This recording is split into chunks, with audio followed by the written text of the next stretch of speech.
Okay, we are going to try this. I think that we are currently live. Welcome. This is Cleveland Opera Theater, Opera 101.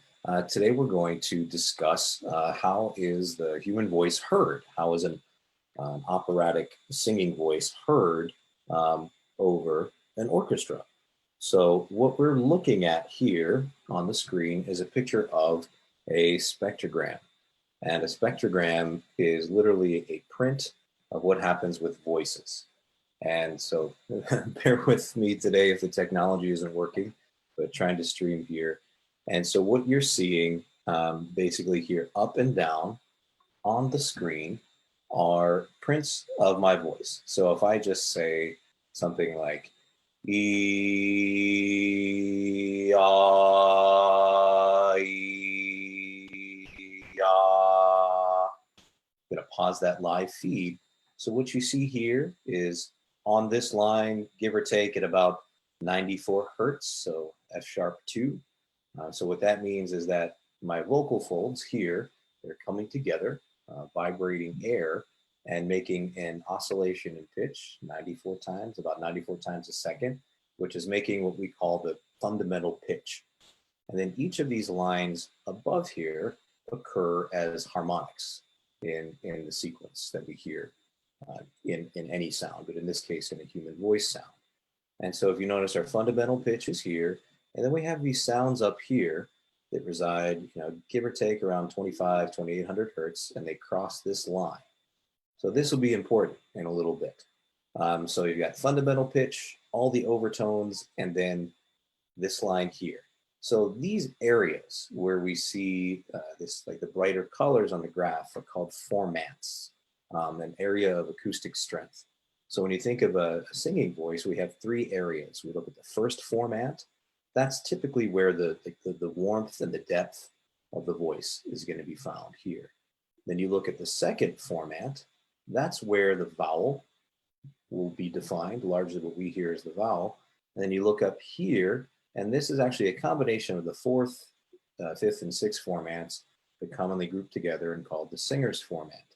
So this is the area of acoustic strength that allows an opera singer or a classically trained singer or any professionally trained voice user to be heard and actually carry in the hall. I'm going to let this roll live here again. So typically, when an orchestra cuts off, they're going to cut off at about here. So here below, if an orchestra were playing, you would have a lot of harmonic activity. But then above here, you can see how there's an area of strength here. So if you think of someone who is like a Shakespearean trained actor or an orator, they'll have up here in this area, areas of strength that would carry in a hall without a microphone. If I were just having a conversation like this, you can see that although there's occasional activity up here, there's not a lot. So if I were in a large hall, you probably wouldn't hear me. But if I add a little bit more of that acoustic strength, you can see that suddenly there are areas of sound here, vibrations that our human ear will hear. By design, the human ear is most sensitive to hearing in this area where the singer's format resides. So if you're an audience member in the audience, you're listening, you're hearing all the orchestral sound, and you're hearing the singer's voice, it just so happens to be in the area where we are most sensitive to hear. So that's the very basic version. I know we put a TED Talk version on our Facebook page about how this worked, but I just wanted to show this technology live. This is through an app called Spectrogram Pro. I used to work in a voice laboratory, and when I taught voice, we would have people come from all over the world to look at these types of things. And singers can use these to see how they're balancing their voice, how their vowels are coming across. But this is an interesting way just to see that, real time and live, the physics of how our voice, or how a classically trained singer's voice would carry in a hall. So I mentioned that there are those three areas that we look at. So I'll do E, ah, E, ah, E, ah, again here, so you can see the warmth and the depth of the voice is largely defined here in the first format. Here, the vowels that we hear are largely defined in the second format. And what we hear in a hall, that ring, that ping, or the squillo, as the Italians would call it in a voice that carries, is up here, that 2800 and so 28 to 3200 range. But if you notice here, you see this is here, E, and then it drops here, ah, and it goes back up, E, and it drops down, ah. If you think of how our mouths are formed and how we shape vowels, that really follows the track of the tongue. So if you can see E, ah, E, ah, E, ah, E, ah, it follows that same thing here. E, ah, E, ah, E, ah. And so it's the position of the tongue relative to the vocal tract that shapes how we hear vowels. So when opera singers are on stage, not only are they thinking about how are they holding their bodies, how are they breathing, what are they saying, why are they saying it, where do they have to be to be in the light, where are their fellow partners, maestro is pushing or pulling the tempo. They're thinking about all of these things in this highly, highly tuned level of physics and physiology that they're using. And so a singer, if they sing, say the sentence, he sees me, if they're singing it in their like maybe normal speaking range, he sees me, he sees me, it can look very similar. If it's higher, he sees me, yeah, forgive my singing, but just for example, you can see that when the pitch is higher, there are fewer harmonics, fewer areas of strength to define the vowel, as opposed to when it was lower.